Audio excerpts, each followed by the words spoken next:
The night that Biggie Small died, where were you and what did you do in the aftermath right after Biggie Small died? Where was I? I was in a hotel. Mase, why you ain't go to the party? Because I was in a hotel with Brandy.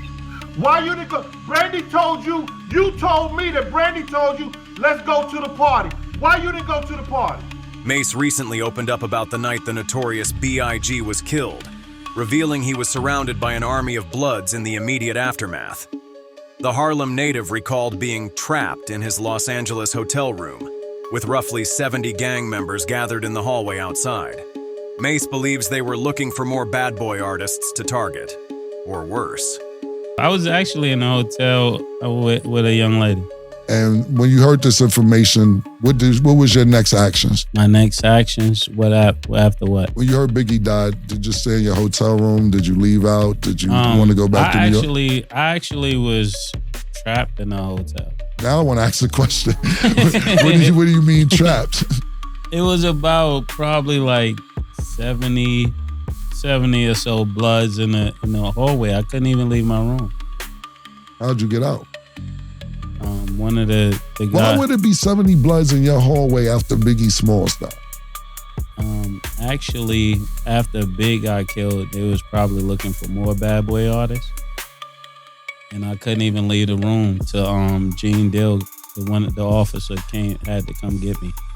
When asked how he managed to escape the hotel and make it home safely, Mase didn't go into detail, but implied it was a close call.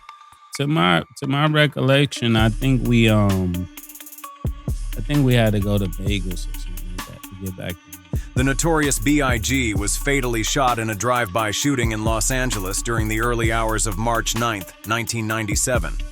He was only 24 years old. Biggie was leaving a Soul Train Awards after-party, riding in a GMC Suburban with 3 others when a black Chevy Impala pulled up beside them at a red light and opened fire. Biggie was hit 4 times. His entourage rushed him to the hospital, but he was pronounced dead shortly after arrival. Biggie's murder remains officially unsolved, with countless conspiracy theories swirling over the years.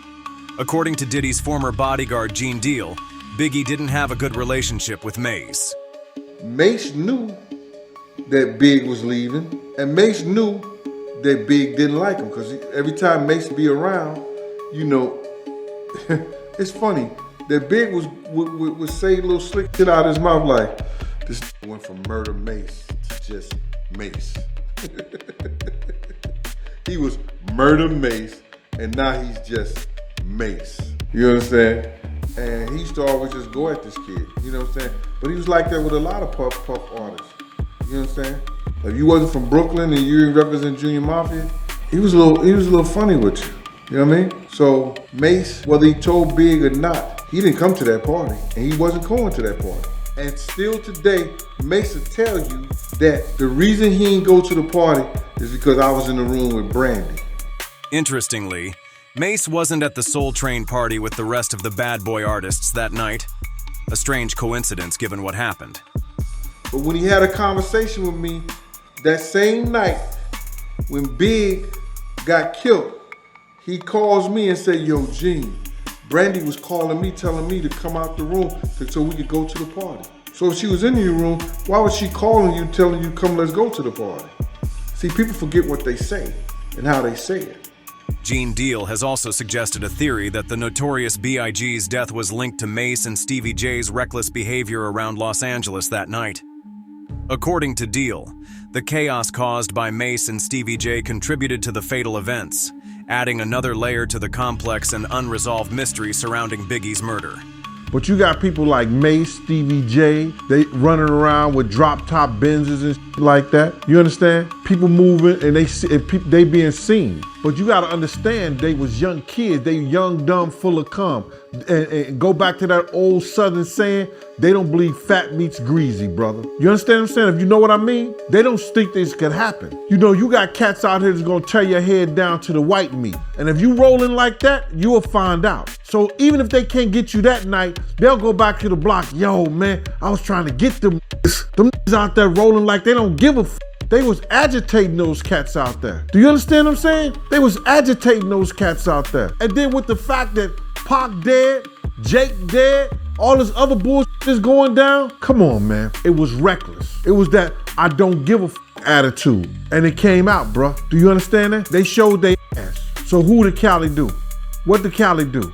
They took the biggest thing that was back in New York, the Notorious B.I.G. Big paid for all that shit that them was doing, going to the parties and all like that. In addition, Gene Deal recounted a heated phone call he had with Mase. During the exchange, Mase confronted Gene, asking why he didn't fire back at the shooter when Biggie was attacked. Gene fired back with his own question. Why didn't Mase attend the party that night? If you want to say something, Mase, tell us why you didn't go. Mase, why you didn't go to the party? Mase, why you didn't go to the party? Party? Because I was in a hotel with Brandy.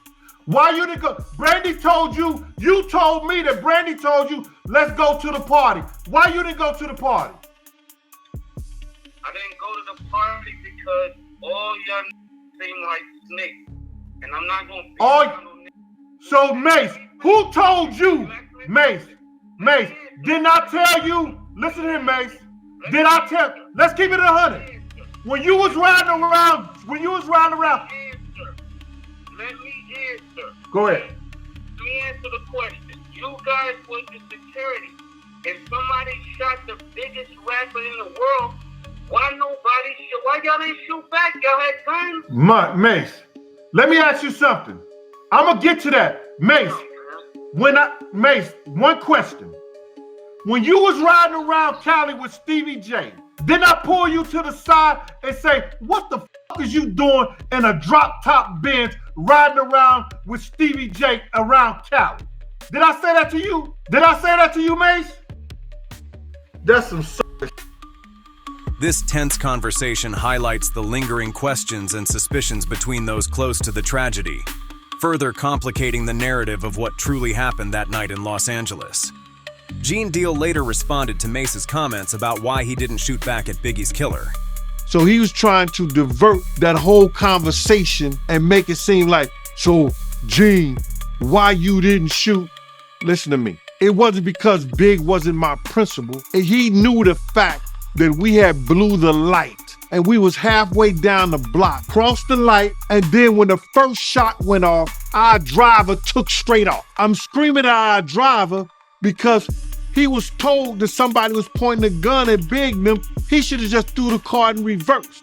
He knew the whole story, my man, because me and him had a conversation on the phone. He the one told me, well, I was in the room with Brandy and Brandy was trying to get me out the room to come to the party. So I felt that was kind of weird. So she said Brandy was calling me trying to get me out the room to come to the party. Well, you was in the room with Brandy. How's she calling you to try to get you out the room to come to the party? You know what I'm saying? This was going through my mind. But Mase knew the whole situation. Mase knew that it's no way possible that I was able, being sideways in the car, because Puff, when I got in the car, Puff had put his seat back. Now I'm sideways in the car like this, and I'm cussing him out like, yo, man, what the f is you doing? Why you got your seat back like this? We hear the shot, pow! Puff put his head down. I go to open the door. Kenny flies, going straight. So he knew the whole story. What I supposed to do? Put my gun out the window and just start shooting like this? When the car had already turned the corner, it came out of parking space. So he knew the story, bruh. He was trying to just divert the attention of, well, why security? So ask security, ask Big security, ask Paul, ask the LAPD. The LAPD officer that was right there, they was right behind. Paul was outside the car. Why didn't they shoot? Why when we turn back around and come down the street, that they way down the block, they coming back when we get back to the car.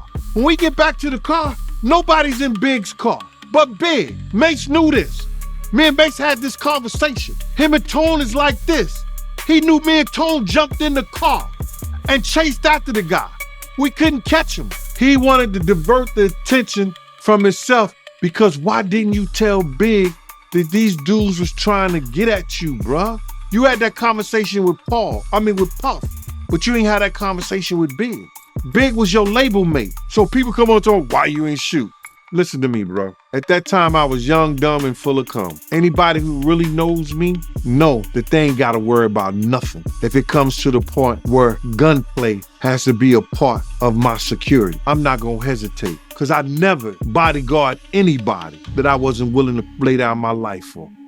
The night the Notorious B.I.G. was taken from us remains shrouded in mystery, with unanswered questions still echoing through the years. As theories swirl and new voices emerge, the truth feels just out of reach. Only time will tell if the full story ever comes to light. Stay tuned, because this story is far from over.